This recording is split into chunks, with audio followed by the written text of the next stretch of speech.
अस्सलाम वालेकुम। पिछले क्लास में तुम लोगों को हाफ ईयरली एग्जाम को लेकर के हम ऑब्जेक्टिव क्वेश्चन और वेरी शॉर्ट क्वेश्चन जो दो नंबर का सवाल पूछेगा उसी में से कुछ इम्पोर्टेंट क्वेश्चन तुम लोगों को लिखवाए थे, बताए थे। ठीक है। ऑब्जेक्ट अब लॉन्ग क्वेश्चन में दो तरह का क्वेश्चन होगा, तो 12 नंबर का सवाल तुम लोगों को पूछेगा short question. Short question 3-3 number का होगा और लॉन्ग क्वेश्चन जो होगा वो होगा तुम लोगों का 6-6 नंबर का। 6-6 नंबर का 3 सवाल करना पड़ेगा। बात समझे ना? 6-6 सवाल, 6-6 नंबर का 3 सवाल। ठीक है। तो लॉन्ग क्वेश्चन 18 नंबर का हो जाएगा और शॉर्ट क्वेश्चन 4-3 12 नंबर का। 18-12 30 इधर से भी हो गया। ठीक है। 30 नंबर का शॉर्ट क्वेश्चन और लॉन्ग क्वेश्चन जो वेरी इंपॉर्टेंट क्वेश्चन हो सकता है एग्जाम के पॉइंट ऑफ व्यू से, वो हम तुम लोगों को बतला देते हैं। ठीक है। लिख पाना यहाँ पे शायद मुमकिन नहीं हो पाएगा तुम लोगों को जल्दी जल्दी में, इसलिए बेहतर ये होगा कि किताब निकाल लो, पहला चैप्टर ही निकालो और पहला चैप्टर से जो इम्पोर्टेंट सवाल बन सकता है उसे टिक कर लेना है। ठीक है। और उसके बाद फिर जिस जिस चैप्टर का सवाल होगा, सवाल वहां तुम लोगों को मिल जाएगा चैप्टर में। ठीक है। उसे तुम लोग टिक कर लो। उसके बाद घर में जाकर के पहले सवाल उतारोगे, उतार लेना है सवाल, ऐसे नहीं कि छोड़ देना उसी में, है ना। सवाल उतारोगे और फिर जवाब ढूंढ ढूंढ करके अच्छे से तैयारी कर लेना है। ठीक है। ठीक है। चलो, तो सवाल देखो, तुम लोगों का पहला चैप्टर में होना चाहिए गालिब की मकतूब नवेसी की खुसूसियात वाजिह कीजिए। तुम लोग अपने गोल्डन उर्दू निकालोगे तो वहां देखना मकतूब निगारी में दिगैर अहम सवालात देखो। दिगैर अहम सवालात में ये सवाल मिलना चाहिए। दिगैर अहम सवालात में ये सवाल मिलना चाहिए गालिब की मकतूब नवेसी या मकतूब निगारी की खुसूसियात वाजिह कीजिए। उसको टिक कर लो। ठीक है। देखो यहाँ पे हम 3 नंबर और 6 नंबर का क्वेश्चन अलग नहीं किए हैं। ठीक है ना। चैप्टर वाइज जो इंपॉर्टेंट क्वेश्चन बन सकता है उसे हम यहाँ पे लिख लिए हैं, उसे तुम लोग टिक कर लो और फिर जैसा भी हो सभी सवालों का जवाब 5, 7, 8, 10 जुमले में लिखने की कोशिश करना। ठीक है। सवाल चाहे शॉर्ट क्वेश्चन पूछे या लॉन्ग क्वेश्चन पूछे। शॉर्ट क्वेश्चन पूछेगा तो छोटा आंसर लिखना है, लॉन्ग क्वेश्चन पूछेगा 6 नंबर का तो कुछ बड़ा आंसर लिखोगे। ठीक है। तो यहाँ पे कौन कौन सवाल शॉर्ट क्वेश्चन है, कौन लॉन्ग क्वेश्चन है, ये क्लियर नहीं होगा। ठीक है। चलो आगे, सवाल नंबर 2 है यहाँ पे, खूजी का हुलिया बयान कीजिए। खूजी एक मुताला निकालो, खूजी एक मुताला निकालो और वहां पे सवाल देखो। मशकी सवालात में होगा, मशकी सवालात में होगा। खूजी का हुलिया बयान कीजिए। मिला? चलो ठीक है, टिक कर लो। जिसके पास किताब नहीं है टिक कर लेना, सवाल उतार लोगे। जो भी सवाल हम बता रहे हैं तुम लोगों को एकदम लिख के प्रैक्टिस करना, 1 बार 2 बार 3 बार जितना बार हो सके।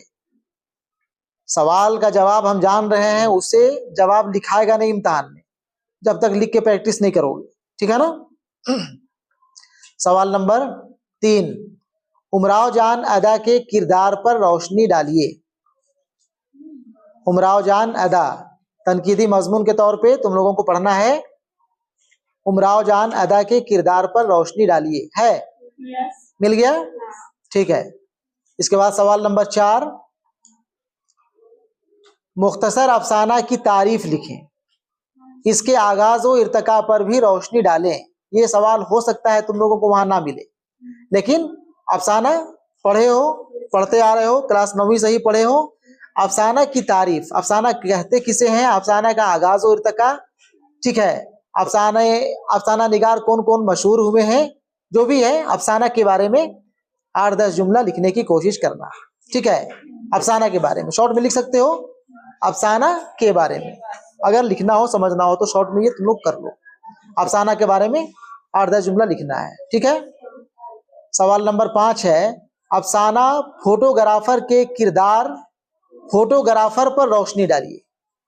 अफसाना का नाम है फोटोग्राफर, अफसाना का मौजू क्या है, फोटोग्राफर। तो फोटोग्राफर का जो अहम किरदार है वो खुद फोटोग्राफर ही है।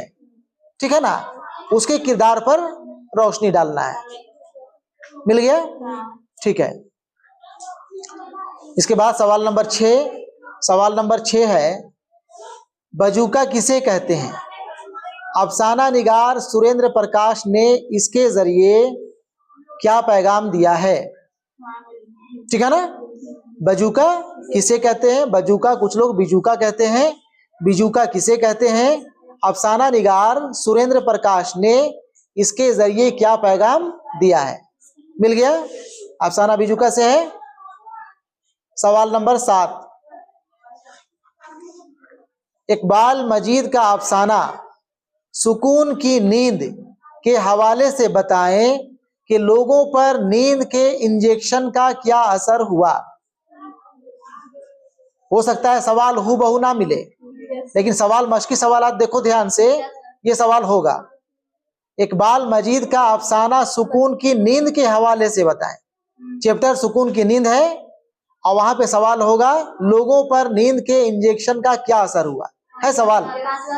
तो हवाला हम दे दिए हैं, है ना, कि इकबाल मजीद का अफसाना है, अफसाना का नाम है सुकून की नींद, उसके हवाले से उस चैप्टर से बताना है कि लोगों पर नींद के इंजेक्शन का क्या असर हुआ। ठीक है। सवाल नंबर 8, दौलतमंदों ने आखिर में खुदा से क्या दुआ मांगी? उसी चैप्टर से होगा, उसी सबक से होगा, उसी चैप्टर से होगा।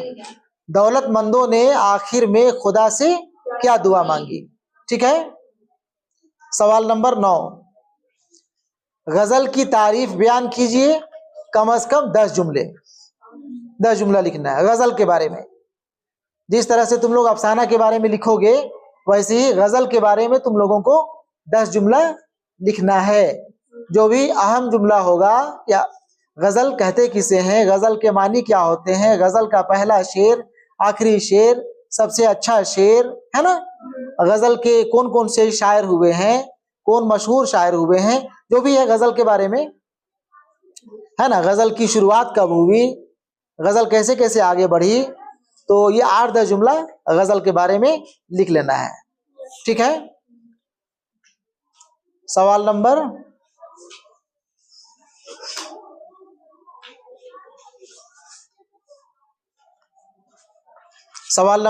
10, मोइन अहसन जज़्बी की गजल का मतला का शेर लिखें और उसकी तशरीह करें। बात समझे? गजल जो तुम लोगों को पढ़ना है, कई गजल गो हैं जिसमें मोइन अहसन जज़्बी की गजल का मतला का शेर, मतला का शेर का मतलब क्या हुआ? पहला शेर, पहला शेर लिखना है और उसकी तशरीह भी कर लेना है। तुम लोग के गोल्डन उर्दू में दोनों चीजें, शेर के साथ साथ तशरीह भी मिलेगा। एनसीईआरटी की किताब में सिर्फ शेर मिलेगा, तशरीह नहीं मिलेगा, तो अच्छा है तुम लोगों के लिए, इसलिए तो कहते हैं गोल्डन उर्दू, गोल्डन तुम लोगों के पास है ना। ठीक है, शेर लिखोगे और तशरीह करोगे, उसको कैसे टिक करना है, क्या करना है समझ लो तुम लोग, है ना, या लिखना है तो लिख सकते हो इस सवाल को, है ना, समझने के लिए। उसके बाद आ जाए सवाल नंबर 11 में। सवाल नंबर 11 यहाँ पे लिखे हैं, नून मीम राशिद का पूरा नाम लिखे। ये नून मीम राशिद नज्म निगार हैं, हिस्सा नज्म में देखो, सिन्फ नज्म में नून मीम राशिद निकाल लो। नून मीम राशिद का पूरा नाम लिखना है, उनकी तारीख पैदाइश और तारीख वफात लिखें। कब पैदा हुए, कहाँ पैदा हुए, ये भी याद कर लेना, कब पैदा हुए, कहाँ पैदा हुए, कहाँ इंतकाल किए, कब इंतकाल किए। ठीक है, नून मीम राशिद के बारे में, नून मीम राशिद। ठीक है। इसके बाद सवाल नंबर 12, सवाल नंबर 12 देखो। अब यहाँ पे मुंशी प्रेमचंद, मुंशी प्रेमचंद तुम लोगों को गुलिस्तान अदब में नहीं मिलेगा। तुम लोग की किताब गोल्डन उर्दू में खयाबान उर्दू भी है, खयाबान उर्दू में देखोगे मुंशी प्रेमचंद का नावल बेवा पढ़ना है ना। तो यहाँ पे बेवा के बारे में नहीं, बल्कि मुंशी प्रेमचंद के बारे में मुख्तसरन लिखिए, शॉर्ट में लिखना है। शॉर्ट में प्रेमचंद के बारे में जो जानते हो, नहीं जानते हो तो हम तो नहीं कह रहे हैं कि बिना देखे लिखो, देख देख करके ही इनके बारे में 5-10 जुमला लिख लोगे, 10 जुमला कम से कम। ठीक है ना, प्रेमचंद के बारे में। उसके बाद उर्दू अदब की तारीख एक किताब है, उस किताब को किताब नहीं कहा जाए बल्कि जो पढ़ रहे हो तुम लोग गुलिस्तान अदब में या खयाबान उर्दू में, हालांकि उससे थोड़ा हट के यहाँ पे सवाल हम नोट किए हुए हैं। फोर्ट विलियम कॉलेज की अदबी खिदमात पर रोशनी डाली। Fort William college, fort William college का जिक्र कहाँ मिलता है? मीर अमन के बारे में। मीर अमन देहलवी फोर्ट विलियम कॉलेज में ही रह करके अपनी मशहूर किताब बागो बहार लिखे थे। बागो बहार लिखे थे, तर्जमा किए थे, है ना, फोर्ट विलियम कॉलेज में। फोर्ट विलियम कॉलेज का कयाम अमल में इसलिए आया था क्योंकि अंग्रेज हुक्मरानों को उर्दू सीखना था। अंग्रेज हुक्मरानों को यह लगता था कि जब तक हमारे हुक्काम, जब तक हमारे अफसर अंग्रेजी उर्दू नहीं सीख लेते हैं, यहाँ हम लोगों को हुकूमत करने में दुश्वारी होगी। ठीक है ना, उन लोगों को यहाँ की जबान, यहाँ के लोगों से घुलना मिलना जरूरी था और इसी मकसद से फोर्ट विलियम कॉलेज की बुनियाद डाली गई थी। ठीक है, देख लेना, फोर्ट विलियम कॉलेज के बारे में किताब में मिल जाना चाहिए, है ना, उसको देखोगे पढ़ोगे, इसके बारे में भी कम से कम 8-10 जुमला लिख लोगे फोर्ट विलियम कॉलेज के बारे में। ठीक है, उसके बाद एक और सवाल, आखिरी सवाल कहें हम यहाँ पे, दबिस्तान दिल्ली और दबिस्तान लखनऊ की खुसूसियात बयान करें। दबिस्तान दिल्ली,